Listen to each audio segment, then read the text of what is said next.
Hola, mi nombre es Guadalupe Fernández y tengo 87 años. Sé que a mi edad debería estar en paz, disfrutando mis últimos días rodeada de mis nietos, pero hay algo que me ha perseguido durante más de 40 años. Algo que nunca le conté a nadie, ni siquiera a mi esposo antes de que muriera. Es una historia sobre el hombre con la voz más hermosa de México, sobre el cantante que hizo llorar a millones, sobre José José. Pero no voy a hablarles del príncipe de la canción que ustedes conocen. Voy a hablarles del hombre que yo conocí, del hombre que lloraba en las noches, del hombre que casi nadie vio realmente. Mi nombre es Guadalupe Fernández. Nací en 1938 en la Ciudad de México, en la colonia Guerrero. Crecí en una familia de músicos modestos. Mi papá tocaba el piano en bares y restaurantes para ganarse la vida. Mi mamá había sido cantante de boleros en su juventud, pero tuvo que dejar su carrera cuando se casó. Éramos 4 hermanos y yo era la tercera. Desde muy niña aprendí a tocar el piano. Mi papá me enseñó todo lo que sabía. Decía que yo tenía talento natural, que mis manos bailaban sobre las teclas. También aprendí a cantar. Mi mamá me entrenaba todas las tardes después de la escuela. Me enseñó técnica vocal, respiración, proyección. Soñaba con que yo lograra lo que ella no pudo, convertirme en cantante profesional. Cuando tenía 16 años, en 1954, entré al Conservatorio Nacional de Música. Era la alumna más joven de mi generación. Estudié canto lírico y piano. Durante 5 años me dediqué completamente a la música. Vivía y respiraba notas musicales. Me gradué en 1959 con honores. Tenía 21 años y el mundo por delante. Intenté comenzar una carrera como cantante, pero la realidad fue cruel. Los empresarios querían mujeres con conexiones, con dinero para invertir en su propia promoción. Yo no tenía nada de eso. Solo tenía mi voz y mi talento, pero eso no era suficiente en un mundo donde las oportunidades se compraban, no se ganaban. Después de 2 años de audiciones fallidas, de puertas cerradas, de promesas rotas, tomé una decisión difícil. Me convertiría en maestra de canto. Si no podía cantar profesionalmente, al menos podía enseñar a otros a hacerlo. En 1961, con 23 años, abrí mi pequeño estudio de canto en un departamento modesto en la colonia Roma. Era apenas una sala con un piano viejo que mi papá me había regalado, un espejo grande en la pared, y sillas para los alumnos. Empecé dando clases a niños del vecindario. Cobraba muy poco porque sabía lo difícil que era para las familias trabajadoras pagar clases de música. Poco a poco fui ganando reputación. Los padres hablaban bien de mí. Decían que era paciente, dedicada, que realmente me importaban mis alumnos.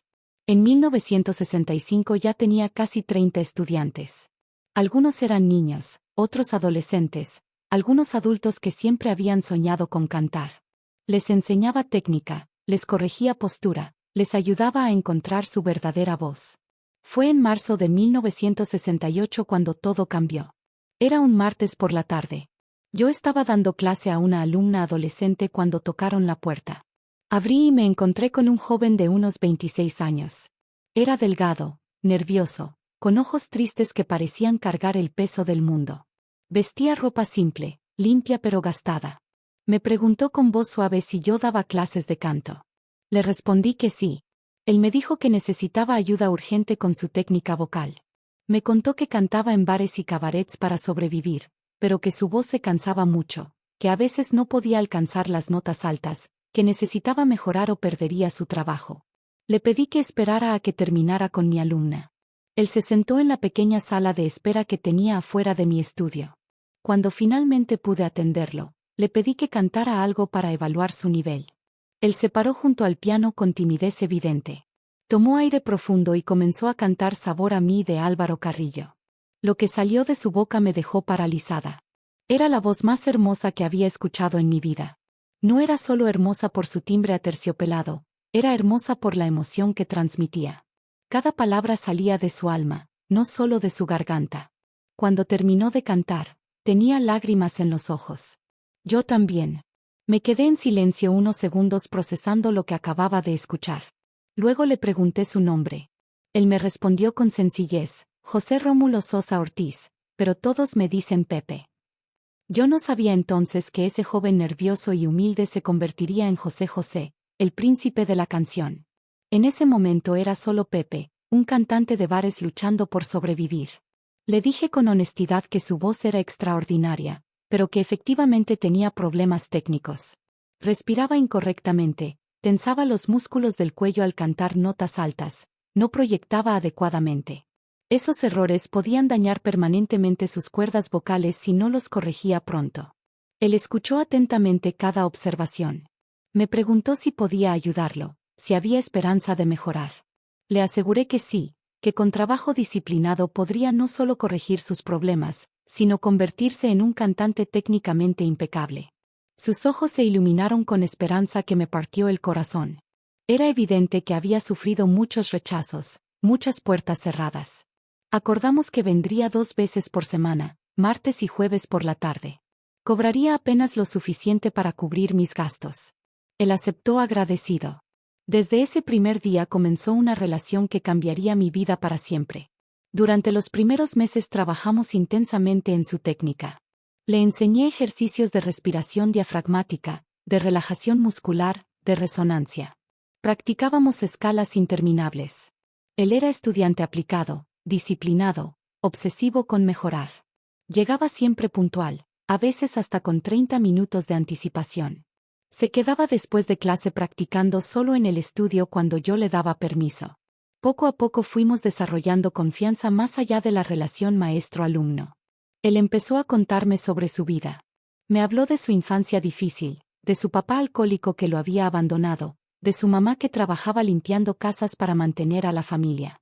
Me contó que había tenido que trabajar desde niño, que había sido vendedor de periódicos, lavacoches, lo que fuera para ayudar en casa.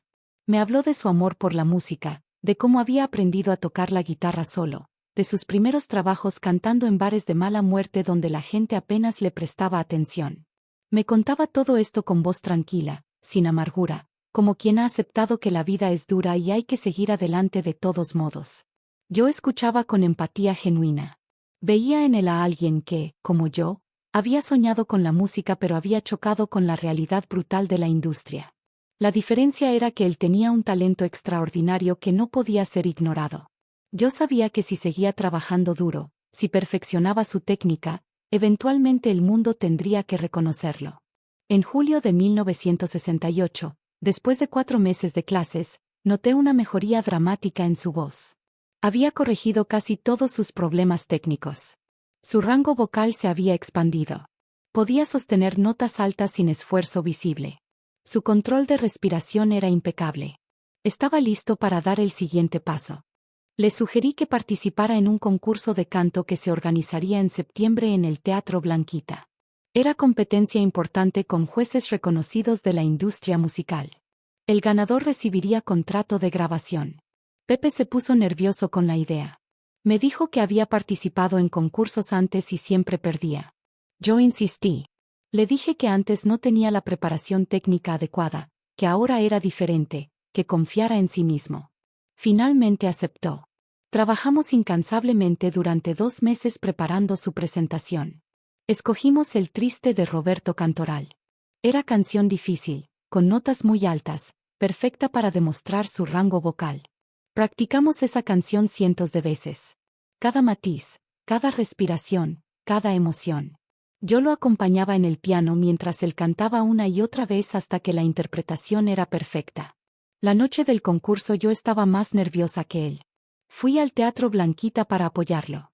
Me senté en la 5ª fila con el corazón latiendo rápidamente. Había 12 participantes. Pepe era el número 11. Cuando finalmente subió al escenario, lo vi transformarse. El joven nervioso que yo conocía desapareció. En su lugar apareció un artista seguro, poderoso. Comenzó a cantar El Triste y el teatro entero se quedó en silencio absoluto.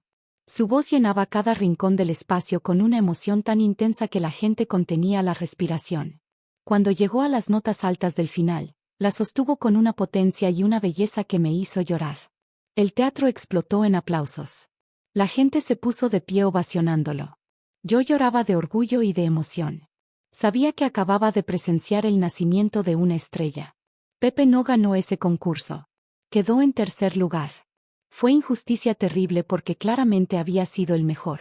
Pero los concursos a veces se deciden por política, por conexiones, no solo por talento. Aún así, su presentación llamó la atención de gente importante. Una semana después del concurso, Pepe llegó a mi estudio radiante de felicidad.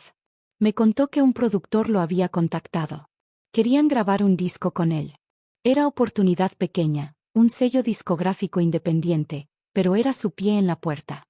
Le firmó contrato en octubre de 1968. Durante los siguientes meses grabó su primer álbum. Seguía viniendo a clases conmigo 2 veces por semana. Ahora no solo trabajábamos técnica, también repasábamos las canciones que grabaría, perfeccionando cada interpretación. Yo me había convertido en más que su maestra. Era su confidente, su apoyo emocional, la persona que creía en él cuando nadie más lo hacía. Su primer disco salió en enero de 1969. No fue éxito comercial inmediato. Vendió apenas unos miles de copias. Pero los conocedores de música, los críticos serios, empezaron a notar su voz.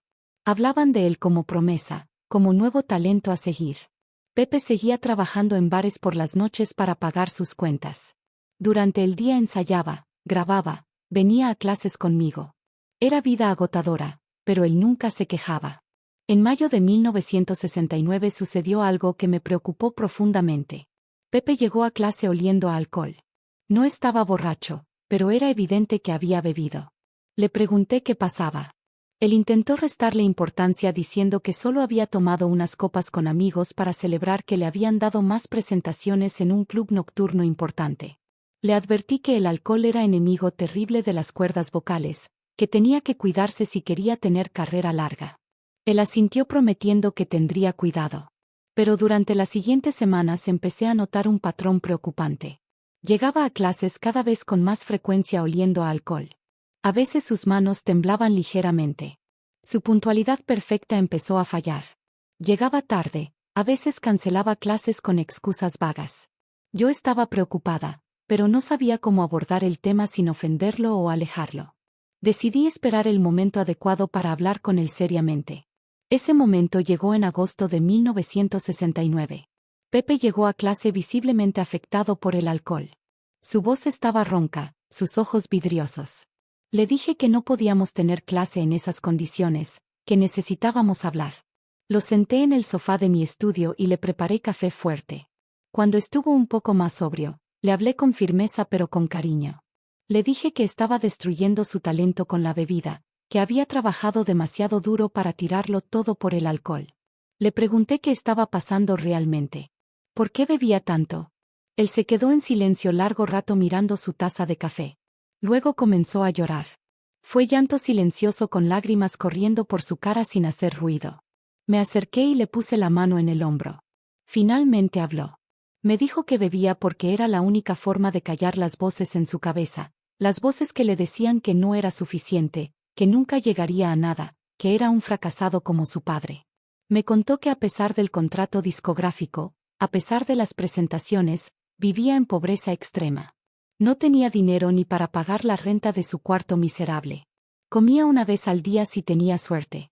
Su mamá seguía trabajando limpiando casas a pesar de estar enferma porque él no ganaba suficiente para mantenerla. Me dijo que se sentía atrapado en un círculo vicioso. Necesitaba trabajar más para ganar más dinero, pero trabajar más significaba cantar en bares donde todos bebían, donde le ofrecían tragos gratis, donde la tentación era constante. Le pregunté por qué no rechazaba el alcohol. Él me miró con ojos llenos de vergüenza y me confesó algo que me heló la sangre. Me dijo que no podía rechazarlo porque ya lo necesitaba. Había comenzado a beber para calmar los nervios antes de presentaciones, pero ahora su cuerpo pedía alcohol constantemente. Si no bebía, le temblaban las manos, sudaba frío, se sentía enfermo. Estaba desarrollando dependencia física. Tenía solo 27 años y ya era alcohólico. Me quedé en shock escuchando esto. Este joven talentoso con la voz de ángel estaba destruyéndose. Le dije con toda la seriedad que pude reunir que necesitaba ayuda profesional, que el alcoholismo era enfermedad que no podía combatir solo. Él negó rotundamente. Me dijo que no tenía dinero para tratamiento, que además no podía dejar de trabajar para ir a rehabilitación porque entonces su mamá y él morirían de hambre. Estaba atrapado. Pasamos horas esa tarde hablando. Le propuse un trato. Yo lo ayudaría a encontrar forma de controlar la bebida mientras seguía trabajando, pero él tenía que prometerme honestidad total, tenía que contarme todo, sin mentiras. Él aceptó llorando de gratitud. Desde ese día nuestra relación cambió completamente. Ya no era solo su maestra de canto, me convertí en su apoyo, su ancla en medio de la tormenta que era su vida. Durante los siguientes meses intentamos diferentes estrategias para controlar su consumo de alcohol. Establecimos reglas estrictas: nada de alcohol antes de las 6 de la tarde, nunca beber solo, limitar el consumo a 2 copas por noche. Funcionó por algunas semanas. Pepe parecía estar mejorando. Su voz recuperó fuerza, su puntualidad volvió, sus ojos tenían más vida. Pero en noviembre de 1969 todo se vino abajo otra vez. Su mamá murió repentinamente de un ataque al corazón. Pepe se desmoronó completamente. La única familia que tenía, la persona por la que había luchado tanto, se había ido. El día del funeral fui a acompañarlo. Era ceremonia pequeña y triste en un cementerio público. Pepe estaba destrozado, apenas podía mantenerse en pie. Después del entierro lo llevé a mi casa. Mi esposo, que conocía toda la situación, estuvo de acuerdo en que Pepe se quedara con nosotros unos días hasta que se estabilizara. Durante una semana estuvo en nuestra casa prácticamente catatónico. No comía, no hablaba, solo miraba el vacío. Yo estaba aterrada de que intentara quitarse la vida. Lo vigilaba constantemente. Poco a poco empezó a salir del shock. Comenzó a hablar otra vez, a comer pequeñas cantidades. Pero había algo diferente en él. Sus ojos tenían una oscuridad que no había visto antes. Una tarde me confesó algo que me partió el alma. Me dijo que a veces sentía que había heredado la maldición de su padre. Su padre había sido alcohólico que abandonó a su familia. Ahora él también era alcohólico. Tenía terror de convertirse en el mismo tipo de hombre que su padre había sido. Le dije que él no era su padre, que tenía talento extraordinario, que tenía gente que lo amaba y lo apoyaba. Le recordé que su mamá había muerto orgullosa de él, sabiendo que su hijo tenía futuro brillante por delante. Esas palabras parecieron tocarlo. Me prometió que lucharía contra el alcohol, que haría que su mamá se sintiera orgullosa desde donde estuviera. Esa promesa duró exactamente 2 semanas. En diciembre lo encontré borracho en la calle afuera de mi estudio. Había faltado a su clase. Yo estaba preocupada, así que salí a buscarlo. Lo encontré sentado en la banqueta con una botella de tequila medio vacía, llorando desconsoladamente. Lo ayudé a levantarse y lo metí al estudio. Le quité la botella y lo senté en el sofá. Le grité por primera vez. Le dije que estaba desperdiciando su talento, que estaba deshonrando la memoria de su mamá, que si seguía así terminaría muerto en una zanja como cualquier borracho común. Él me escuchó con la cabeza gacha. Cuando terminé de gritarle, me miró con ojos rojos e hinchados y me dijo algo que nunca olvidaré. Me dijo: maestra, usted no entiende. Yo no bebo porque quiero. Bebo porque sin el alcohol no puedo vivir con lo que soy, con lo que llevo dentro. Hay cosas que usted no sabe, secretos que me están matando. Le pregunté qué secretos. Él negó con la cabeza diciendo que no podía contarme, que si alguien se enteraba su carrera terminaría antes de comenzar realmente. Insistí. Le dije que ya sabía su secreto del alcoholismo y no lo había juzgado. ¿Qué más podía haber que fuera peor que eso? Él se quedó callado largo rato. Luego tomó aire profundo y comenzó a hablar. Me contó que un año atrás, en 1968, había conocido a una muchacha en uno de los bares donde cantaba. Se llamaba Ana María. Era joven, hermosa, de familia humilde como él. Se enamoraron rápidamente. Fue romance intenso y apasionado. Ella quedó embarazada. Cuando se lo dijo a Pepe, él se llenó de terror y de alegría mezclados. Terror porque apenas podía mantenerse a sí mismo, mucho menos a una familia. Alegría porque amaba a Ana María y la idea de tener un hijo con ella lo emocionaba. Pero la familia de Ana María no aceptó la relación. Eran conservadores, católicos estrictos. Un cantante de bar alcohólico no era yerno aceptable. Le prohibieron a Ana María ver a Pepe. La encerraron en su casa. Pepe intentó hablar con los padres de ella, intentó convencerlos de que él trabajaría duro, que cuidaría a su hija y al bebé. Ellos lo rechazaron violentamente. Lo amenazaron, le dijeron que si se acercaba otra vez a su hija llamarían a la policía. Ana María tuvo al bebé en julio de 1969. Era una niña. Pepe nunca la vio. Los padres de Ana María obligaron a su hija a dar a la bebé en adopción. Le dijeron que era lo mejor, que un bebé sin padre no tenía futuro. Ana María, rota y sola, obedeció a sus padres. La bebé fue adoptada por una familia que se la llevó a vivir a otra ciudad. Pepe nunca supo exactamente a dónde. Ana María le envió una carta contándole todo, pidiéndole perdón, diciéndole que lo amaba pero que no había podido luchar contra su familia. Esa carta llegó una semana antes de que muriera su mamá. Pepe tenía una hija en algún lugar del mundo, una niña que nunca conocería, que nunca sabría quién era su verdadero padre. Esa culpa, ese dolor, lo estaba destruyendo. Bebía para olvidar, para no pensar en la bebé que había perdido, en la mujer que había amado y que le habían arrebatado. Cuando terminó de contarme esta historia, yo estaba llorando. Ese pobre muchacho había sufrido demasiado para alguien tan joven. Había perdido a su hija, luego a su mamá, todo en el lapso de pocos meses. No era sorpresa que el alcohol fuera su único consuelo. Le pregunté si había intentado buscar a su hija. Él me dijo que sí, que había buscado desesperadamente, pero que la adopción había sido privada, cerrada. No había forma de rastrear a la bebé. Ana María tampoco sabía exactamente qué familia la había adoptado. La bebé estaba perdida para él para siempre. Le dije que lo sentía profundamente, que no había palabras que pudieran aliviar ese dolor. Pero le supliqué que no se destruyera con el alcohol, que su hija, donde quiera que estuviera, merecía tener un padre vivo, aunque no pudiera estar con ella. Esas palabras parecieron impactarlo. Se quedó pensativo. Luego me preguntó algo extraño. Me dijo, ¿usted cree que si me convierto en alguien importante, si llego a ser famoso, mi hija algún día me escuche cantar y sienta algo? Aunque no sepa que soy su padre.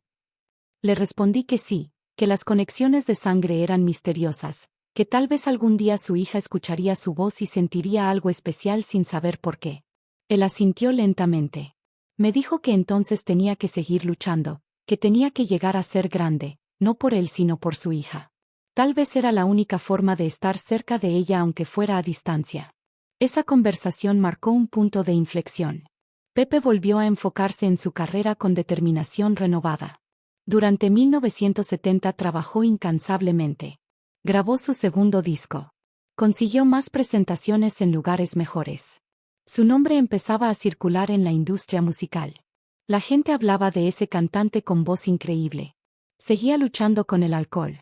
Tenía días buenos y días malos. Pero ahora tenía propósito claro. Cada vez que sentía que iba a rendirse, pensaba en su hija perdida. Cantaba para ella aunque ella nunca supiera que lo hacía. En septiembre de 1970 recibió oferta de un sello discográfico importante, RCA Victor. Querían firmar contrato exclusivo con él. Era el momento que habíamos esperado. Pepe estaba eufórico. Su carrera finalmente despegaba. Firmó el contrato y comenzó a grabar lo que sería su primer álbum con producción profesional de alto nivel. Durante las grabaciones yo seguía trabajando con él en técnica vocal. Ahora venía a mi estudio 3 veces por semana. Repasábamos cada canción que grabaría. Yo lo ayudaba a encontrar la emoción correcta, la interpretación perfecta. En marzo de 1971 salió su álbum La nave del olvido. Fue éxito inmediato. Las canciones sonaban en todas las radios. La gente compraba el disco en cantidades masivas. De la noche a la mañana, Pepe pasó de ser un desconocido a ser estrella emergente. Empezó a ganar dinero real por primera vez en su vida. Se mudó a un departamento decente. Compró ropa nueva. Ya no tenía que cantar en bares de mala muerte. Ahora se presentaba en teatros importantes, en programas de televisión. Yo estaba feliz por él, pero también preocupada. Sabía que la fama venía con sus propios demonios. Y tenía razón en preocuparme. Con el éxito llegaron las tentaciones. Había alcohol en todas partes, en los eventos, en las fiestas de la industria, en los camerinos. Había mujeres que se le ofrecían constantemente. Había presión terrible para mantener el éxito, para producir más hits, para ser siempre perfecto. Pepe empezó a beber más otra vez. No era tan obvio como antes. Había aprendido a funcionar mientras bebía. Podía dar entrevistas, hacer presentaciones, grabar en estudio, todo mientras mantenía nivel constante de alcohol en su sistema. Pero yo lo conocía demasiado bien.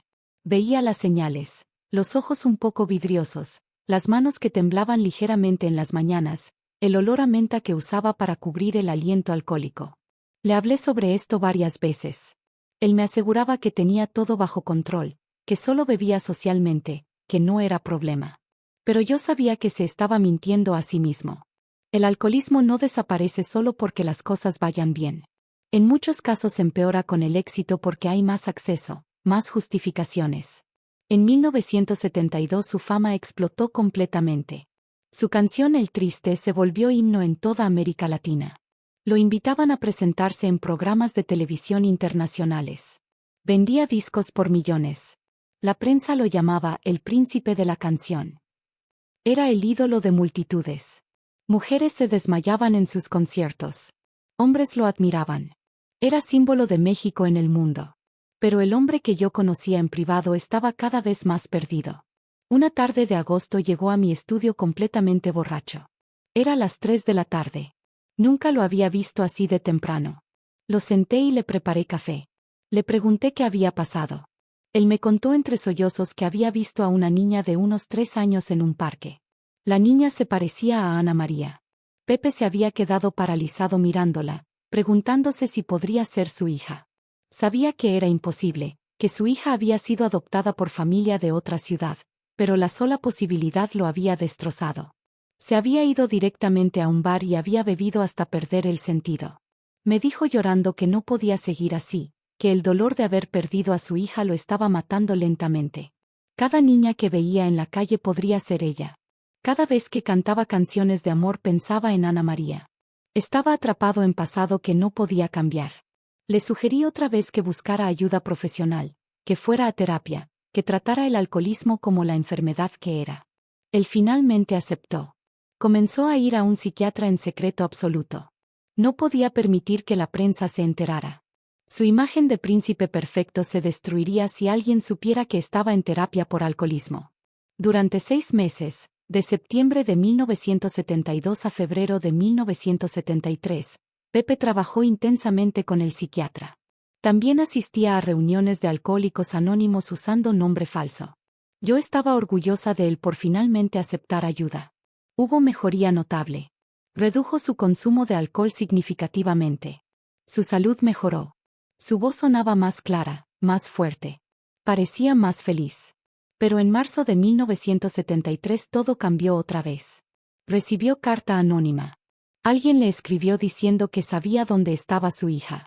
La carta decía que la niña vivía en Guadalajara con familia adoptiva de clase media. Daba detalles específicos, el nombre de la familia, la dirección, el nombre que le habían puesto a la niña. Pepe entró en crisis. No sabía si la carta era real o era cruel broma de alguien que conocía su secreto. Decidió investigar. Viajó a Guadalajara en secreto. Encontró la dirección que la carta mencionaba.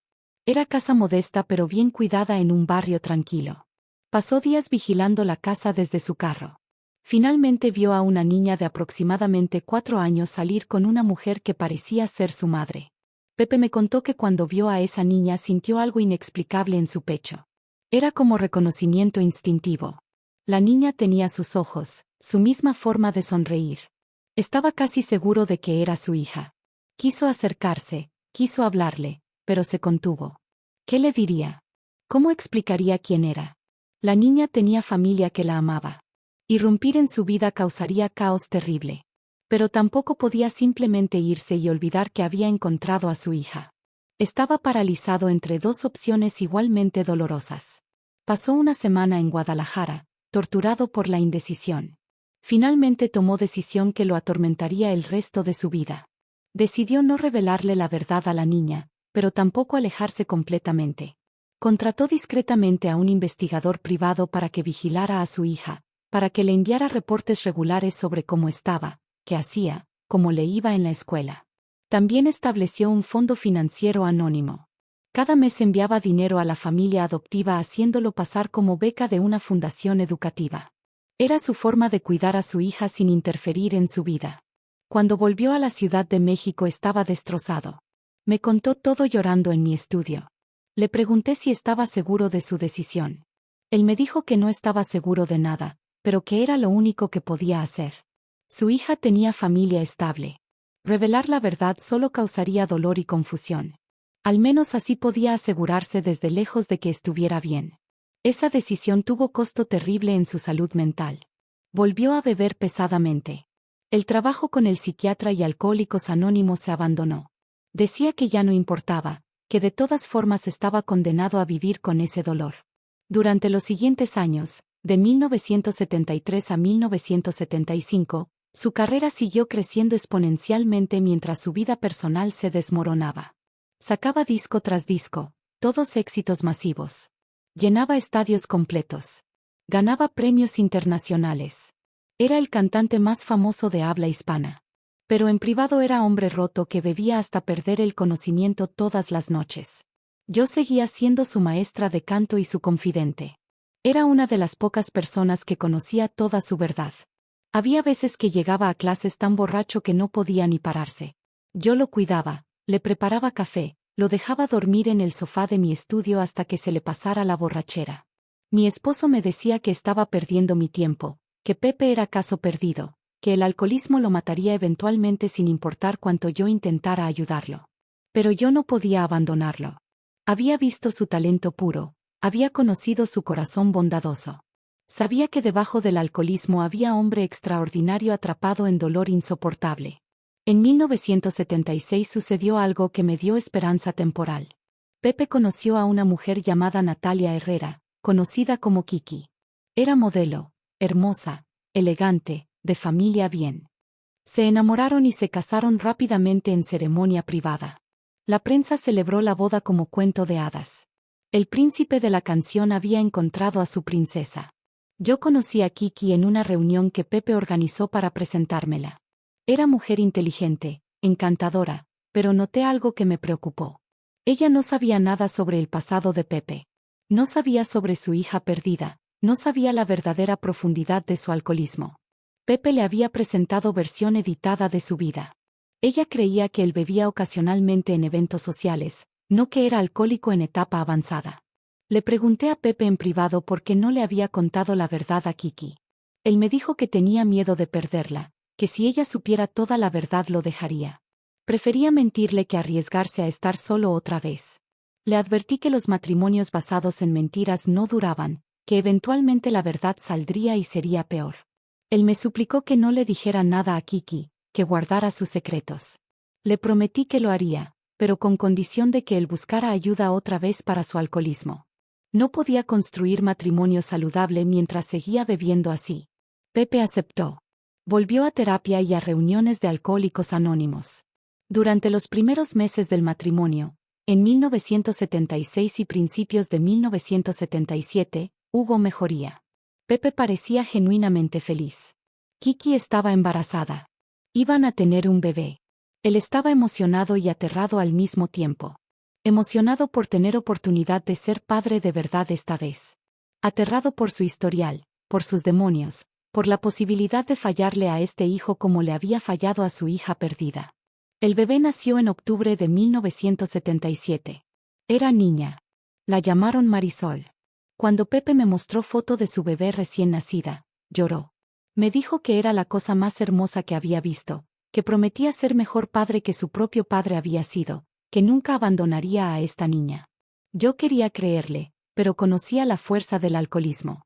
Sabía que las buenas intenciones no eran suficientes contra enfermedad tan poderosa. Y tenía razón en preocuparme. Para 1978 Pepe estaba bebiendo otra vez pesadamente. La presión de la fama, los conciertos constantes, las giras internacionales, todo era excusa para beber. Ahora bebía vodka porque no tenía olor fuerte. Pensaba que así Kiki no se daría cuenta. Pero ella eventualmente notó. Comenzaron las peleas, los gritos, las acusaciones. Kiki lo amenazaba con llevarse a la bebé si no dejaba de beber. Pepe prometía una y otra vez que dejaría el alcohol, pero nunca lo hacía realmente. En 1979 su segunda hija nació. Le pusieron José Joel. Ahora tenía 2 hijos que dependían de él. Pero en lugar de motivarlo a mejorar, la responsabilidad adicional parecía hundirlo más. Bebía para lidiar con el estrés de mantener a una familia. Bebía para olvidar a su hija perdida que ahora tendría unos 10 años. Bebía para callar las voces en su cabeza que le decían que era fracaso como padre y como esposo. Bebía porque no sabía cómo vivir sin beber. Yo veía todo esto con corazón partido. El hombre con la voz más hermosa de México estaba destruyéndose frente a mis ojos y yo no podía hacer nada para detenerlo. Una noche de diciembre de 1979 recibí llamada de emergencia. Era Kiki llorando desesperada. Pepe había llegado a casa borracho y violento. Había roto muebles, había gritado cosas terribles. Ella estaba aterrada con los dos niños pequeños encerrados en una habitación. Me pidió que por favor fuera a ayudar. Llegué a su casa en 30 minutos. Encontré a Pepe tirado en el piso de la sala rodeado de botellas vacías y muebles rotos. Estaba semiconsciente farfullando incoherencias. Con ayuda del chofer de la familia lo llevamos a su habitación. Lo acostamos y esperamos a que se durmiera. Kiki y yo nos sentamos en la cocina. Ella lloró contándome que no podía seguir así, que amaba a Pepe pero que tenía que proteger a sus hijos. Me preguntó si yo sabía qué causaba que él bebiera tanto. Era mi oportunidad de contarle la verdad sobre su hija perdida, sobre el dolor que Pepe cargaba. Pero había prometido guardar el secreto. Solo le dije que Pepe tenía demonios del pasado que no había procesado, que necesitaba ayuda profesional seria, que el alcoholismo era enfermedad que no podía combatir solo con fuerza de voluntad. Kiki me dijo que había intentado convencerlo de ir a rehabilitación, pero que Pepe se negaba rotundamente. Decía que no podía pausar su carrera, que tenía contratos que cumplir, que millones de personas dependían de él. Su imagen pública era más importante que su salud. Esa noche me quedé en su casa para asegurarme de que Pepe no hiciera nada peligroso cuando despertara. A la mañana siguiente bajó a la cocina con aspecto terrible. Tenía ojeras profundas, manos temblando, expresión de vergüenza absoluta. Pidió perdón a Kiki, a mí, a sus hijos que eran demasiado pequeños para entender. Prometió otra vez que dejaría de beber. Era promesa que yo había escuchado cientos de veces. Ya no le creía. Pero Kiki sí le creyó, o quiso creerle. Le dio otra oportunidad. Y otra. Y otra. Durante los siguientes años, de 1980 a 1983, el patrón se repitió incontables veces. Pepe bebía hasta perder el control. Kiki amenazaba con dejarlo. Él prometía cambiar.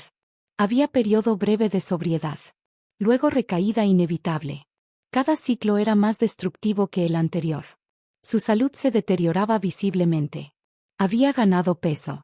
Su cara estaba hinchada y roja. Su voz, aunque todavía hermosa, había perdido algo de su brillo original. Las cuerdas vocales estaban dañadas por años de abuso de alcohol y cigarrillos.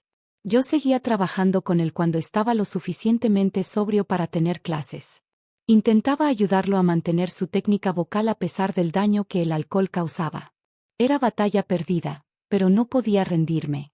En 1983 recibió noticia devastadora. El investigador privado que vigilaba a su hija perdida en Guadalajara le informó que la niña, ahora adolescente de 14 años, había sido diagnosticada con leucemia. Era tipo agresivo. Los doctores daban probabilidades de supervivencia de apenas 40%. Pepe se derrumbó completamente al enterarse.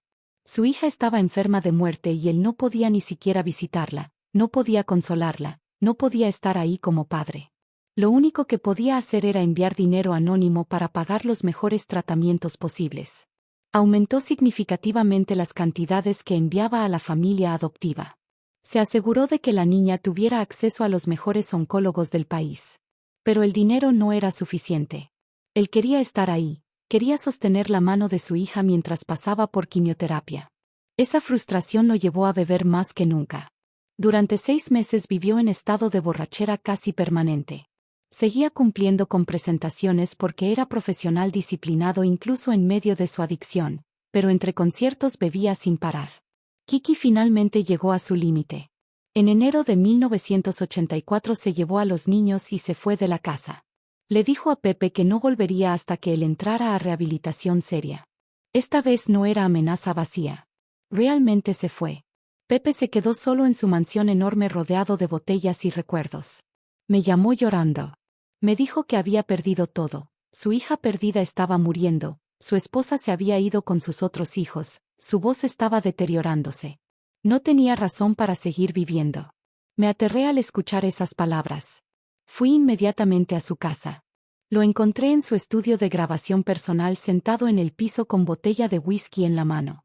La habitación estaba oscura. Solo había luz tenue de una lámpara. Le quité la botella y me senté junto a él en el piso. Nos quedamos en silencio largo rato. Luego le hablé con toda la firmeza que pude reunir. Le dije que entendía su dolor, que había perdido mucho, que cargaba peso terrible. Pero que rendirse no era opción. Tenía 2 hijos que necesitaban padre presente. Tenía millones de fans que encontraban consuelo en su música. Y tenía una hija enferma que, aunque no supiera que él era su padre, merecía que él luchara por estar vivo, por estar disponible si algún día ella necesitaba conocerlo. Le dije que si realmente amaba a sus hijos, tenía que salvarse. Tenía que entrar a rehabilitación, tenía que hacer el trabajo duro de enfrentar sus demonios, tenía que elegir vivir. Mis palabras parecieron penetrar su borrachera. Me miró con ojos llenos de lágrimas y me preguntó si yo creía que todavía había esperanza para él, si después de tantos años de alcoholismo todavía podía recuperarse. Le respondí con honestidad absoluta. Le dije que no sabía si podría recuperarse completamente, que el alcoholismo era enfermedad de por vida, pero que sí creía que podía aprender a vivir sobrio si realmente lo intentaba. Le dije que yo estaría con él en cada paso del camino, que nunca lo abandonaría. Pero que él tenía que tomar la decisión. Nadie podía obligarlo a recuperarse. Tenía que quererlo él mismo. Pepe lloró durante horas esa noche. Fue llanto purificador, liberador. Cuando finalmente se calmó, me dijo que estaba listo. Estaba listo para entrar a rehabilitación, para enfrentar todo lo que había estado evitando durante décadas.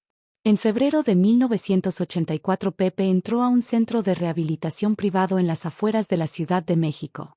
Era instalación discreta para celebridades y gente de alto perfil que necesitaban tratamiento sin atención mediática.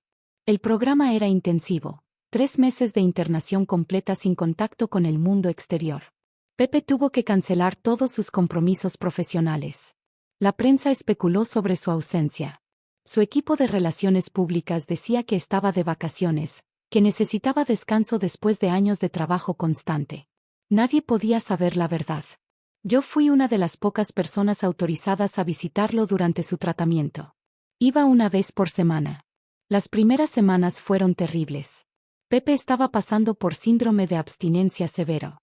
Temblaba incontrolablemente, sudaba, vomitaba, tenía alucinaciones. Los doctores me explicaron que décadas de alcoholismo habían cambiado la química de su cerebro. Su cuerpo había olvidado cómo funcionar sin alcohol. Verlo así me partía el corazón.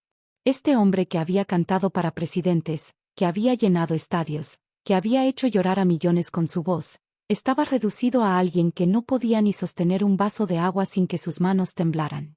Pero él seguía luchando. Asistía a terapia grupal todos los días. Trabajaba con psiquiatra procesando décadas de traumas sin procesar.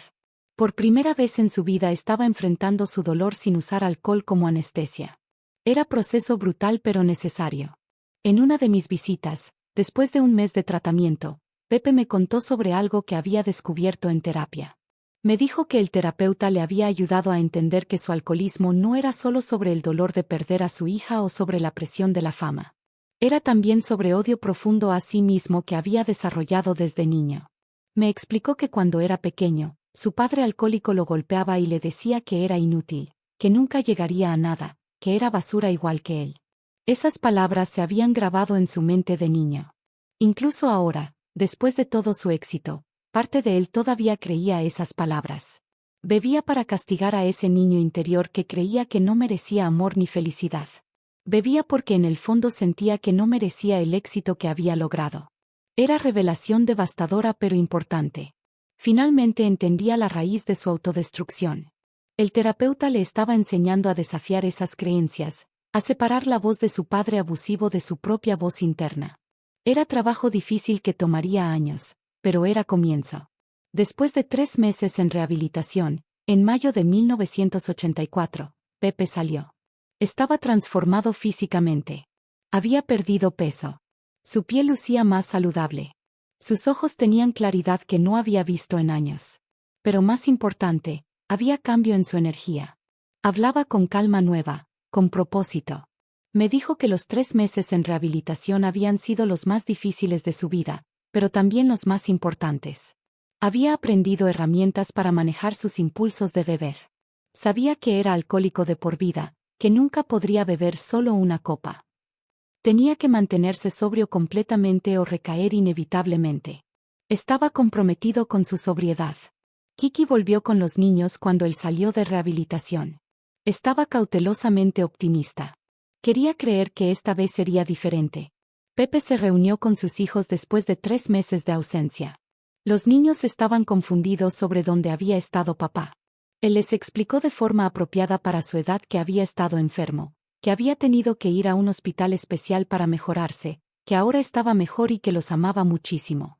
Durante los siguientes 6 meses, de mayo a noviembre de 1984, Pepe se mantuvo sobrio. Asistía a reuniones de Alcohólicos Anónimos todos los días. Trabajaba con su terapeuta 2 veces por semana. Llamaba a su patrocinador de AA cada vez que sentía impulso de beber. Estaba haciendo todo correctamente. Su carrera resurgió con fuerza renovada. Volvió a los estudios de grabación. Su voz, después de meses sin alcohol, había recuperado mucho de su brillo perdido. Grabó un nuevo álbum que fue éxito masivo. La prensa celebraba su regreso triunfal. Nadie sabía sobre su batalla contra el alcoholismo. Yo seguía siendo su maestra de canto y su confidente. Ahora nuestras sesiones eran diferentes. Trabajábamos no solo en técnica vocal sino también en cómo manejar el estrés de la fama sin recurrir al alcohol. Le enseñé técnicas de respiración para calmarse antes de presentaciones. Practicábamos visualización positiva. Él me contaba sobre sus luchas diarias con las ganas de beber. Había momentos especialmente difíciles, cuando estaba en eventos donde todos bebían, cuando sentía presión de producir más éxitos, cuando pensaba en su hija perdida. Pero estaba aprendiendo a sentir esas emociones sin anestesiarlas con alcohol. En diciembre de 1984 recibió noticia que lo conmovió profundamente. El investigador privado le informó que su hija en Guadalajara había respondido positivamente al tratamiento contra leucemia. Estaba en remisión. Los doctores eran optimistas sobre sus probabilidades de supervivencia a largo plazo. Pepe lloró de alivio y de alegría cuando me contó. Su hija viviría. Aunque no podía estar con ella, al menos sabía que estaba viva y mejorando. Me dijo que esa noticia le daba más motivación para mantenerse sobrio. Quería estar vivo y saludable por si algún día su hija lo buscaba. La sobriedad de Pepe continuó durante todo 1985. Fue año extraordinario para él profesional y personalmente. Grabó 2 álbumes más, ambos éxitos masivos. Hizo giras por toda América Latina llenando estadios completos. Su matrimonio con Kiki se fortaleció. Pasaba más tiempo con sus hijos. Marisol y José Joel tenían ahora papá presente, no el borracho ausente de años anteriores. Parecía que finalmente había encontrado equilibrio, que había vencido sus demonios. Yo quería creer eso, pero conocía estadísticas. La mayoría de alcohólicos recaen eventualmente, especialmente bajo estrés. Y el estrés llegó en 1986. Pepe firmó contrato para hacer gira mundial masiva. Serían 6 meses de conciertos constantes en 15 países. Era oportunidad increíble para expandir su carrera internacionalmente, pero también era presión inmensa. Le preocupaba poder mantener su sobriedad mientras viajaba constantemente, lejos de su sistema de apoyo.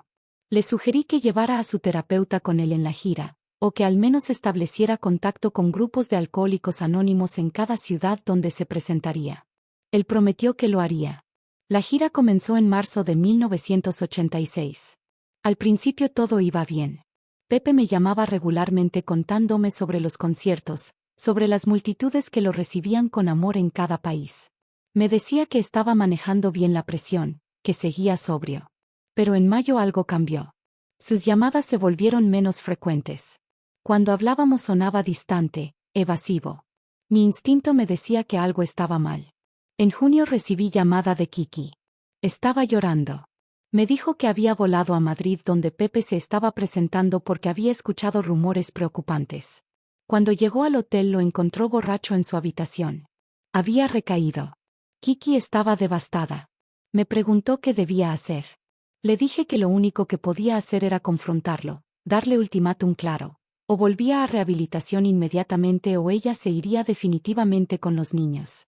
No podía seguir en este ciclo de promesas rotas. Kiki siguió mi consejo. Le dio el ultimátum a Pepe. Él prometió que volvería a rehabilitación cuando terminara la gira.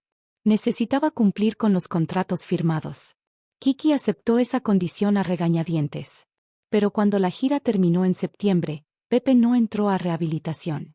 Inventó excusas, tenía que grabar nuevo álbum, tenía compromisos de prensa, no podía pausar su carrera otra vez. La verdad era que tenía miedo. Miedo de enfrentar otra vez el proceso brutal de rehabilitación, miedo de admitir que había fallado en mantenerse sobrio. Era más fácil seguir bebiendo y pretender que todo estaba bien. Durante los siguientes años, de 1986 a 1991, Pepe cayó en espiral descendente peor que nunca. Su alcoholismo se combinó con uso de cocaína. La combinación era letal. Su salud se deterioró rápidamente. Ganó mucho peso. Su cara estaba constantemente hinchada. Su voz perdía fuerza progresivamente. Seguía haciendo presentaciones, pero ya no era el mismo. La gente notaba la diferencia. La prensa comenzó a especular sobre su salud. Había fotografías de él luciendo muy mal.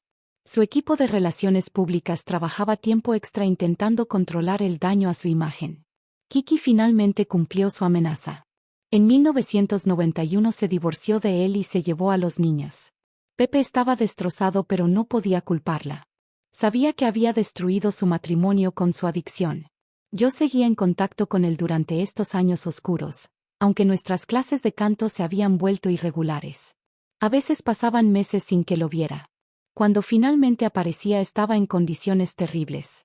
Una tarde de 1992 llegó a mi estudio tan intoxicado que apenas podía hablar coherentemente.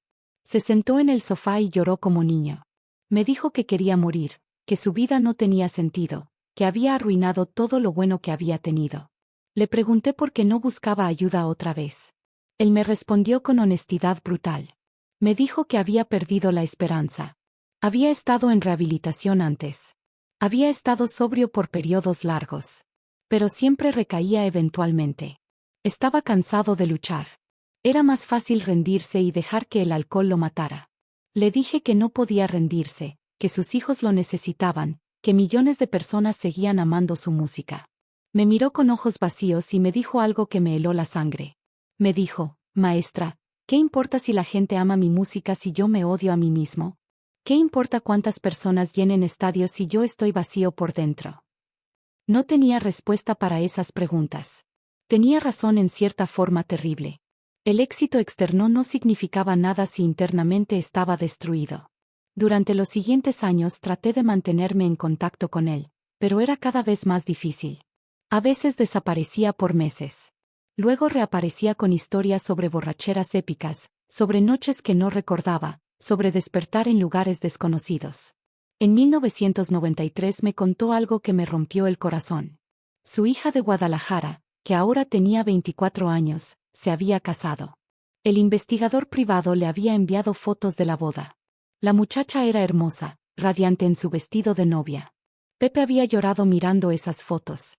Su hija se había casado y él no había podido caminarla al altar, no había podido bailar con ella, no había podido decirle que la amaba. Era dolor renovado de todo lo que había perdido al abandonarla tantos años atrás. Me confesó algo que nunca antes había admitido. Me dijo que a veces fantaseaba con morir y que cuando muriera, se revelara la verdad sobre su hija perdida. Al menos entonces ella sabría que había tenido padre que pensó en ella todos los días de su vida, aunque no pudo estar con ella.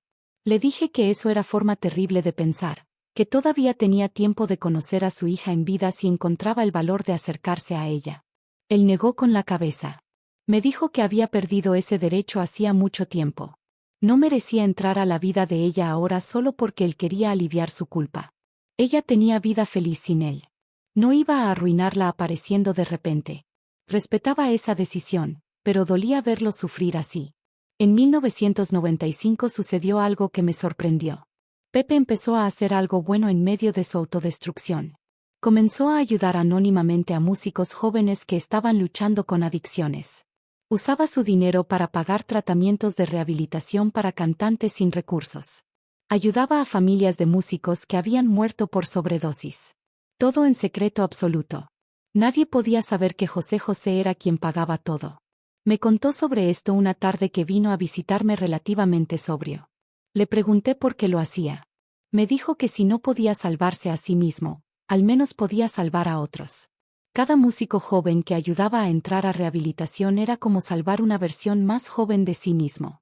Cada familia a la que ayudaba era la familia que él nunca pudo darle a su hija perdida. Era su forma de redimirse aunque fuera parcialmente. Me conmovió profundamente esa revelación. Incluso en su estado más destruido, había bondad en él intentando salir. Le dije que estaba orgullosa de él por ayudar a otros. Pero le supliqué que usara esos mismos recursos para ayudarse a sí mismo. Él solo sonrió tristemente y me dijo que era muy tarde para él. Durante los siguientes años continué escuchando historias sobre sus actos secretos de generosidad. Había pagado tratamiento de rehabilitación para docenas de músicos.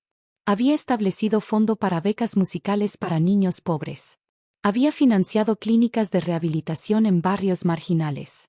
Todo anónimamente. El mundo seguía viendo solo al alcohólico caído, al ídolo destruido. No sabían sobre el hombre que ayudaba a otros en silencio mientras se autodestruía. En 1998 su salud se deterioró crítica. Fue hospitalizado varias veces por problemas hepáticos, pancreatitis, complicaciones cardíacas, todas relacionadas con décadas de abuso de alcohol. Los doctores le dijeron que si no dejaba de beber moriría pronto. Su hígado estaba fallando. Le daban tal vez 2 años de vida si continuaba bebiendo. Esa noticia finalmente lo asustó lo suficiente para intentar una vez más. Entró a rehabilitación otra vez en 1999. Esta vez fue diferente de las anteriores. No era hombre de 40 años con esperanza de futuro brillante. Era hombre de 51 años, enfermo, cansado, marcado por décadas de adicción. El tratamiento fue especialmente difícil porque su cuerpo estaba tan dañado. El síndrome de abstinencia fue severo. Hubo momentos en que los doctores pensaron que no sobreviviría. Pero lo hizo. Después de 4 meses salió de rehabilitación en marzo de 2000. Estaba demacrado, débil, pero sobrio. Y esta vez su sobriedad tenía calidad diferente. No era sobriedad llena de esperanza ingenua como en 1984. Era sobriedad marcada por aceptación realista. Sabía que había hecho daño irreparable a su cuerpo, que había perdido años preciosos, que había lastimado a gente que amaba. No podía deshacer el pasado, pero podía intentar vivir mejor en el presente. Pepe y yo retomamos nuestras clases de canto después de su salida de rehabilitación. Su voz estaba muy dañada. Ya no podía alcanzar las notas altas que antes cantaba sin esfuerzo. Su rango vocal se había reducido significativamente. Pero trabajamos con lo que tenía. Le enseñé técnicas adaptadas para cantantes con daño vocal. Aprendió a cantar dentro de sus nuevas limitaciones. Grabó álbum nuevo en 2001. No fue éxito comercial masivo como sus trabajos anteriores, pero tuvo algo más valioso: tenía autenticidad. Cantaba sobre sus luchas, sobre sus arrepentimientos, sobre su batalla contra adicción. La gente que escuchaba ese álbum no escuchaba al príncipe de la canción perfecto. Escuchaban a hombre real, roto, intentando redimirse. En 2002 sucedió algo extraordinario. Pepe tomó decisión que lo aterró pero que sabía que tenía que hacer. Decidió buscar a su hija de Guadalajara. Ella tenía ahora 33 años. Estaba casada, tenía hijos propios. Pepe contrató a intermediario, un abogado de confianza, para acercarse a ella con la verdad. Le dio al abogado toda la evidencia: cartas viejas de Ana María, fotos, registros de todos los pagos anónimos que había enviado durante años. Le pidió al abogado que le explicara toda la historia a su hija y que luego le preguntara si estaría dispuesta a conocerlo. La espera fue agonizante. Pasaron 2 semanas antes de que el abogado volviera con respuesta. La hija había escuchado toda la historia. Al principio estaba en shock, confundida, enojada. Tenía 1.000.000 de preguntas. ¿Por qué la había abandonado? ¿Por qué nunca se había acercado antes? ¿Cómo podía estar segura de que esto no era algún tipo de fraude? El abogado le mostró todas las evidencias. Le explicó sobre las circunstancias de su nacimiento, sobre cómo los padres de Ana María habían forzado la adopción. Le contó sobre los pagos anónimos que José José había enviado todos esos años. Le mostró fotos de Pepe de cuando era joven, demostrando el parecido innegable entre ellos. Después de procesar toda esta información durante varios días, la hija finalmente aceptó conocerlo. Pero puso condición clara: sería encuentro privado, solo ellos dos, sin prensa, sin fanfarria. Quería conocer al hombre, no a la celebridad. Pepe aceptó sin dudar. El encuentro se organizó para un domingo de tarde en marzo de 2002 en un parque tranquilo en Guadalajara. Yo fui con Pepe porque me pidió apoyo moral. Me quedé a distancia prudente mientras él se acercaba a una banca donde estaba sentada una mujer de 33 años que era innegablemente su hija. Tenía sus mismos ojos, la misma forma de sonreír. Cuando Pepe la vio se detuvo por momento. Luego caminó despacio hacia ella. Desde donde yo estaba no podía escuchar su conversación, pero podía ver sus expresiones. La hija estaba tensa al principio, con brazos cruzados defensivamente. Pepe se sentó junto a ella en la banca manteniendo distancia respetuosa. Hablaron durante lo que parecieron horas. Vi a Pepe llorar varias veces. Vi a su hija llorar también. Hubo momentos de tensión visible, momentos de confusión, pero también hubo momentos donde algo parecía ablandarse entre ellos. Después de 3 horas, finalmente se levantaron de la banca. Para mi sorpresa, la hija abrazó a Pepe. Fue abrazo breve, tentativo, pero era abrazo. Pepe la sostuvo como si fuera la cosa más preciosa del mundo. Cuando finalmente se separaron, intercambiaron números de teléfono. Acordaron seguir en contacto, tomar las cosas despacio, conocerse gradualmente. Cuando Pepe volvió a donde yo estaba esperando, su rostro estaba transformado. Había paz en sus ojos que nunca había visto antes. Me contó durante el viaje de regreso a Ciudad de México lo que habían hablado. Su hija, que se llamaba Sarita según su nombre adoptivo, le había dicho que toda su vida había sentido que faltaba algo. Sabía que era adoptada. Sus padres adoptivos se lo habían dicho cuando tenía 12 años. Siempre se había preguntado sobre sus padres biológicos, pero nunca había buscado activamente porque no quería lastimar a sus padres adoptivos que la amaban. Cuando el abogado llegó con la verdad, su reacción inicial fue enojo. Sentía que Pepe la había abandonado. Pero después de escuchar toda la historia, después de entender las circunstancias, ese enojo se transformó en comprensión mezclada con tristeza por todo el tiempo perdido. Le había dicho a Pepe que necesitaba tiempo para procesar todo, que no podía simplemente aceptarlo como padre de la noche a la mañana. Tenía padre adoptivo que había criado durante 33 años. Pero estaba dispuesta a conocer a Pepe, a construir algún tipo de relación si era posible. Pepe me dijo llorando que eso era más de lo que merecía, que estaba profundamente agradecido de que ella le diera esa oportunidad. Durante los siguientes meses, Pepe y Sarita se comunicaban regularmente por teléfono. Hablaban sobre sus vidas, sobre sus experiencias. Pepe le contaba sobre su carrera, sobre sus otros hijos, sobre su batalla con el alcoholismo. Era completamente honesto con ella sobre sus fallas. Sarita le contaba sobre su vida, sobre sus hijos, sobre su trabajo como enfermera. Compartían fotos. Poco a poco iban construyendo relación. En junio de 2002, Sarita invitó a Pepe a conocer a sus nietos, los nietos que él nunca supo que tenía. Pepe viajó a Guadalajara otra vez. Esta vez conoció a toda la familia de Sarita, su esposo, sus 2 hijos de 8 y 10 años, incluso sus padres adoptivos que generosamente permitieron este encuentro entendiendo la importancia del cierre emocional para su hija. Fue reunión emotiva y compleja. Los padres adoptivos de Sarita agradecieron a Pepe por los años de apoyo financiero anónimo. Le dijeron que ese dinero había permitido que Sarita tuviera mejor educación, mejor atención médica cuando tuvo leucemia. Habían salvado su vida indirectamente. Pepe les agradeció a ellos por haber amado y criado a su hija cuando él no pudo hacerlo. Fue momento de sanación para todos. Los nietos de Pepe lo miraban con curiosidad. Les habían explicado que este señor era el abuelo biológico de su mamá, el famoso cantante José José. Los niños estaban fascinados de conocer a una celebridad, pero más importante, podían sentir la emoción genuina del momento. Pepe pasó tarde maravillosa jugando con sus nietos, haciéndolos reír, cantándoles canciones. Era abuelo por primera vez con estos niños, aunque técnicamente tenía otros nietos de sus hijos con Kiki. Cuando Pepe volvió de ese viaje, estaba transformado. Me dijo que sentía que finalmente había hecho las paces con su pasado más doloroso. Había encontrado a su hija. Ella lo había perdonado, O al menos estaba en proceso de hacerlo. Tenía oportunidad de ser parte de su vida aunque fuera tarde. Eso le daba motivación renovada para mantenerse sobrio, para vivir mejor. Su sobriedad continuó durante 2002 y 2003. Visitaba regularmente a Sarita y sus nietos. Estaba reconstruyendo relaciones con sus otros hijos, Marisol y José Joel, que también habían sido dañadas por sus años de adicción. Parecía que finalmente estaba encontrando paz. Pero el daño a su cuerpo ya estaba hecho. En 2004 comenzó a tener problemas neurológicos serios. Los doctores descubrieron que décadas de alcoholismo habían causado daño cerebral significativo. Empezó a tener episodios de confusión mental. A veces olvidaba cosas simples. Sus manos temblaban constantemente. Su equilibrio estaba afectado.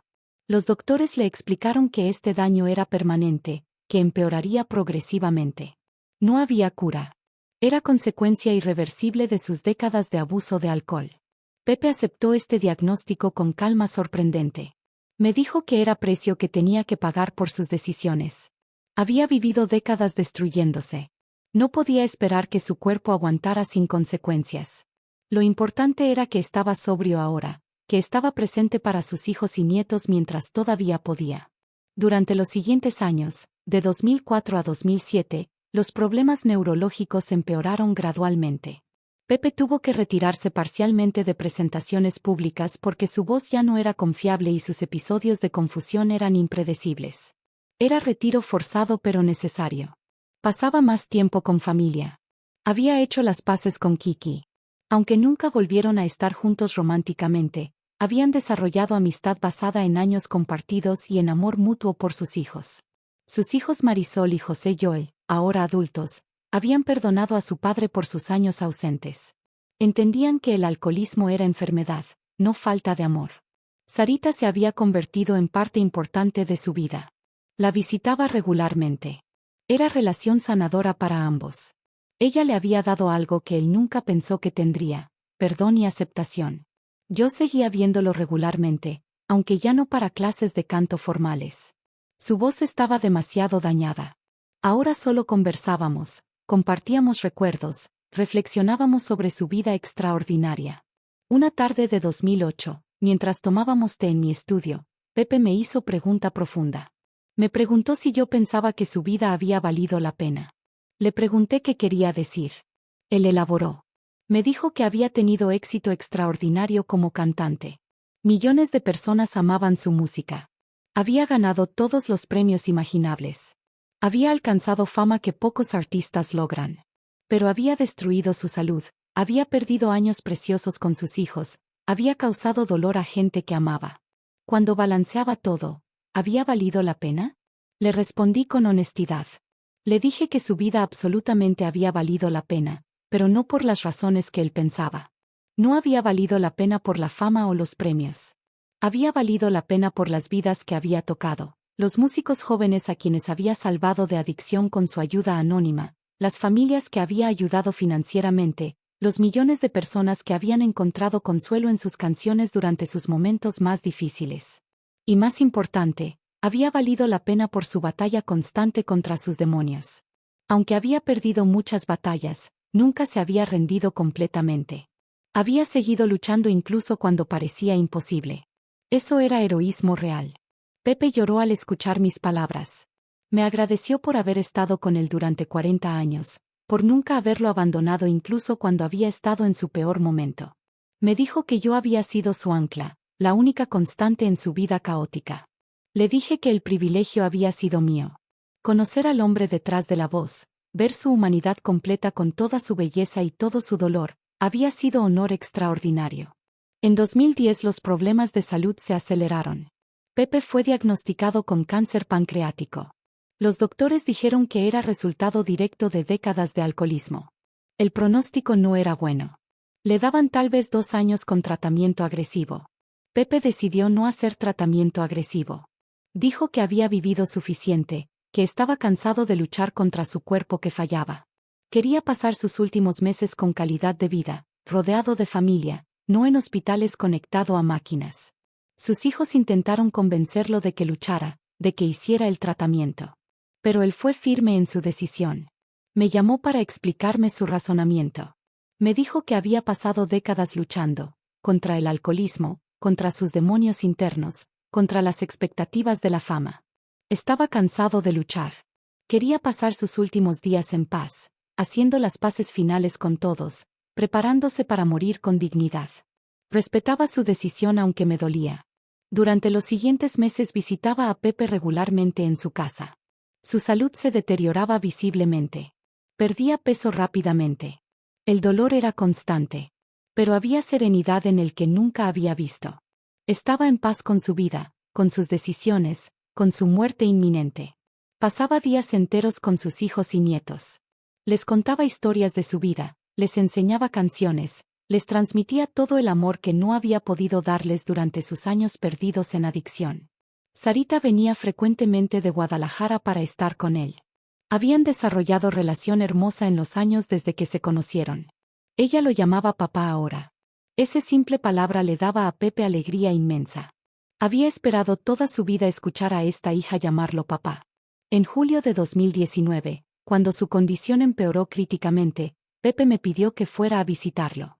Cuando llegué a su casa, estaba en cama rodeado de familia. Estaba muy débil, apenas podía hablar. Me acerqué y tomé su mano. Él me apretó suavemente y me susurró que necesitaba contarme algo importante. Le pedí a la familia privacidad. Ellos salieron de la habitación. Pepe reunió sus fuerzas para hablar. Me dijo con voz débil que quería que yo contara su historia real después de que muriera.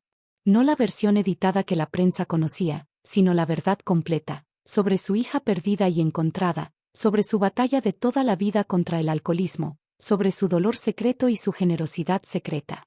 Le pregunté por qué quería que se contara esta historia. Él me explicó que durante toda su vida había vivido dividido entre la imagen pública del príncipe de la canción perfecto y la realidad privada del hombre roto. Esa división lo había torturado. Ahora, al final de su vida, quería que el mundo conociera al hombre real. Quería que otros que luchaban con adicción supieran que incluso alguien con tanto éxito podía sufrir. Quería que su historia sirviera de advertencia y de esperanza al mismo tiempo. Advertencia sobre los peligros del alcoholismo. Esperanza porque a pesar de todo lo que había perdido, había encontrado momentos de redención, había hecho las paces con su hija, había ayudado a otros en secreto. Me pidió que esperara hasta después de su muerte para contar la historia. No quería atención mediática en sus últimos días. Quería morir en paz rodeado de familia. Pero después, quería que la verdad saliera. Le prometí que lo haría. Guardaría su historia hasta el momento correcto y entonces la contaría completa, sin embellecer ni sus éxitos ni sus fracasos. Contaría la verdad sobre el hombre detrás de la voz más hermosa de México. Pepe sonrió débilmente. Me agradeció por todo, por 40 años de amistad, por nunca haberlo juzgado, por haber visto lo mejor en él incluso cuando él no podía verlo. Le dije que el honor había sido mío. Besé su frente y llamé a su familia de vuelta. Esa fue la última conversación real que tuvimos. Pepe murió 2 días después, el 28 de septiembre de 2019, a los 71 años. Estaba rodeado de sus hijos, de Sarita, de sus nietos. Dicen que sus últimas palabras fueron "los amo a todos". Murió en paz. El funeral fue evento masivo. Miles de personas llenaron las calles para despedir al príncipe de la canción. Celebridades, políticos, fans comunes, todos vinieron a rendir homenaje. La prensa cubrió cada detalle. Hablaban de su voz incomparable, de sus éxitos, de su legado musical. Pero nadie conocía la historia completa. Nadie sabía sobre Sarita, sobre las décadas de lucha contra el alcoholismo, sobre la generosidad secreta. Guardé silencio durante meses después de su muerte. Procesaba mi propio dolor, mi propia pérdida de alguien que había sido parte fundamental de mi vida durante 40 años. Pero sabía que eventualmente tendría que cumplir mi promesa. Tendría que contar su historia. Comencé a organizar todos los recuerdos, todas las conversaciones que habíamos tenido durante décadas. Hablé con Sarita pidiéndole permiso para contar su parte de la historia. Ella aceptó. Dijo que su padre había querido que la verdad se conociera y ella respetaba sus deseos. Hablé con Marisol y José Joel. Al principio estaban reacios. Temían que revelar la batalla de su padre contra el alcoholismo manchara su legado. Pero les expliqué que esconder la verdad era deshonroso para su memoria.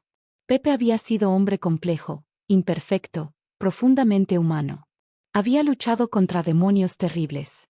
Había perdido muchas batallas pero nunca había dejado de luchar. Eso era más admirable que cualquier imagen perfecta fabricada. Finalmente aceptaron. En 2020 comencé a contar fragmentos de la historia en entrevistas pequeñas. Hablaba sobre el alcoholismo de Pepe, sobre sus luchas. La reacción fue mixta. Algunos fans se enojaron. Sentían que estaba traicionando su memoria al exponer sus debilidades. Otros agradecieron la honestidad. Dijeron que saber que José José había luchado contra adicción y aún así había logrado momentos de grandeza les daba esperanza en sus propias luchas. Gradualmente fui revelando más de la historia. Hablé sobre su hija perdida y encontrada. Conté sobre su generosidad secreta ayudando a músicos con adicciones. Revelé las cartas que me había escrito durante años expresando su dolor y su esperanza. Cada revelación generaba conversación nacional.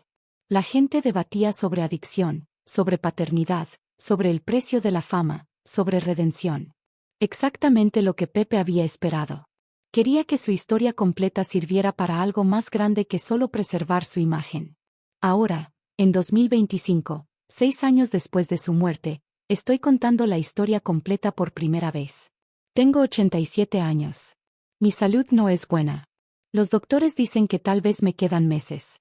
Quiero contar esta historia antes de morir porque soy la última persona viva que conoció toda la verdad sobre José José. Sarita conoce parte de la historia, sus hijos conocen otra parte, pero solo yo conocí al hombre completamente durante 40 años. Vi su grandeza y su caída. Vi su dolor y su bondad. Vi su batalla constante contra demonios que finalmente dañaron su cuerpo pero nunca destruyeron completamente su espíritu. José José fue hombre extraordinario no porque fuera perfecto, sino porque fue profundamente imperfecto y aún así nunca dejó de intentar ser mejor. Fue padre que cometió errores terribles pero que pasó décadas intentando enmendarlos. Fue alcohólico que recayó innumerables veces pero que siguió volviendo a la batalla. Fue estrella que podría haber usado su fama solo para sí mismo pero que eligió ayudar a otros en secreto. Fue hombre roto que cantaba sobre amor con voz que hacía llorar a millones, mientras su propio corazón sangraba. Eso es lo que quiero que el mundo recuerde. No solo la voz hermosa, no solo los éxitos, sino al ser humano completo con toda su luz y toda su oscuridad. Quiero que se recuerde que detrás del príncipe de la canción había un hombre llamado José Rómulo Sosa Ortiz, que nació pobre, que sufrió abuso en su infancia, que perdió a una hija y pasó décadas buscándola, que luchó contra adicción que casi lo mata pero que finalmente encontró momentos de paz y redención antes de morir. Su legado no debería ser solo sus canciones, aunque esas canciones son inmortales. Su legado debería ser también su humanidad completa. Los jóvenes que luchan con adicción deberían conocer su historia y saber que incluso el hombre con la voz más hermosa de México luchó contra los mismos demonios que ellos enfrentan. Los padres que han cometido errores con sus hijos deberían conocer su historia y saber que nunca es demasiado tarde para intentar enmendar, que el perdón es posible si uno tiene coraje de pedirlo y trabajar por merecerlo. Las personas que sienten que han arruinado sus vidas deberían conocer su historia y saber que la redención es posible, que podemos hacer bien incluso después de haber hecho mucho mal, que nuestros últimos años pueden tener más significado que todos los años anteriores si elegimos vivirlos con propósito. Esas son las lecciones de la vida de José José. No son lecciones simples o cómodas. No son el tipo de lecciones que aparecen en películas de Hollywood con finales felices perfectos. Son lecciones complejas, dolorosas, reales. Pero son verdaderas. Y la verdad, aunque duela, siempre vale más que la mentira bonita. Durante los últimos días de mi vida he estado reflexionando sobre mi propia relación con Pepe. Durante 40 años fui su maestra de canto, su confidente, su amiga, su apoyo constante. Hubo momentos en que me pregunté si estaba haciendo lo correcto quedándome a su lado mientras se autodestruía. Mi esposo me decía que debía alejarme, que Pepe me arrastraría con él. Pero nunca pude hacerlo. Veía demasiado bueno en él para abandonarlo. Y ahora, al final de mi propia vida, no me arrepiento de esa decisión. Conocer a José José, al hombre real no al personaje público, fue privilegio extraordinario y también fue carga pesada. Guardé sus secretos durante décadas. Lloré con él incontables noches. Lo vi en sus peores momentos cuando nadie más estaba mirando. Pero también lo vi en momentos de bondad pura cuando ayudaba a otros sin esperar nada a cambio. Lo vi hacer las paces con su hija después de 30 años. Lo vi morir en paz rodeado de familia que lo amaba a pesar de todo. Esos momentos hicieron que todo valiera la pena. Hay algo más que quiero decir sobre José José, algo que no he mencionado todavía. A pesar de todo su dolor, a pesar de su adicción, a pesar de sus errores, él tenía capacidad extraordinaria para amar. Amaba profundamente aunque a menudo amaba mal. Amaba a su hija perdida aunque no pudo estar con ella. Amaba a sus otros hijos aunque su adicción lo alejó de ellos por años. Amaba a las mujeres en su vida aunque las lastimó con su enfermedad. Amaba la música con pasión que nunca disminuyó incluso cuando su voz se deterioró. Y amaba a la gente común, a los fans que lo seguían, a los músicos jóvenes que admiraban su talento. Esa capacidad de amar a pesar del dolor es tal vez su cualidad más admirable. Muchas personas que sufren tanto se vuelven amargas, cínicas, incapaces de sentir. Pepe nunca perdió su capacidad de sentir profundamente. Eso fue bendición y maldición. Le causó dolor intenso pero también le permitió crear arte que tocaba corazones. Sus canciones eran tan emotivas porque él sentía cada palabra que cantaba. No estaba actuando cuando cantaba sobre amor perdido o sobre dolor. Estaba sangrando. Y esa autenticidad es lo que hizo su música inmortal. Ahora, mientras me acerco a mi propia muerte, pienso en la última conversación que tuve con Pepe. Me preguntó si su vida había valido la pena. Le dije que sí. Pero ahora agregaría algo más. Le diría que su vida valió la pena no solo por lo que logró sino por lo que enseñó sin intentarlo. Enseñó que el talento extraordinario no protege contra el sufrimiento humano. Enseñó que la fama no llena vacíos emocionales. Enseñó que el alcoholismo no discrimina, que puede destruir incluso a los más talentosos. Pero también enseñó que la redención es posible, que nunca es demasiado tarde para hacer las paces, que incluso las vidas más rotas pueden tener momentos de belleza y significado. Le diría que los millones de personas que lloran escuchando sus canciones no están solo llorando por las historias que cuenta. Están llorando por el dolor real que él puso en esas canciones, por la humanidad vulnerable que compartió sin reservas. Mi nombre es Guadalupe Fernández. Tengo 87 años y estoy muriendo. Durante 40 años fui maestra de canto de José José. Pero más importante, fui testigo de su vida completa, la gloria y la caída, el dolor y la redención, los errores y los intentos de enmendarlos. Guardé sus secretos mientras vivió. Ahora los comparto porque él me pidió que lo hiciera. Esta es la historia real del hombre detrás de la voz más hermosa de México. No es historia perfecta. No es historia con final completamente feliz. Pero es historia verdadera. Y la verdad, creo, es lo que José José merece. Merece ser recordado como fue realmente, brillante y roto, talentoso y adicto, egoísta y generoso, perdido y buscando, humano en toda la complejidad que esa palabra implica. Si esta historia ha tocado tu corazón, compártela. Cuéntale al mundo sobre el hombre real que fue José José. No para destruir su memoria sino para honrarla completamente. Que su legado sea tanto advertencia como inspiración. Advertencia sobre los peligros de no enfrentar nuestros demonios.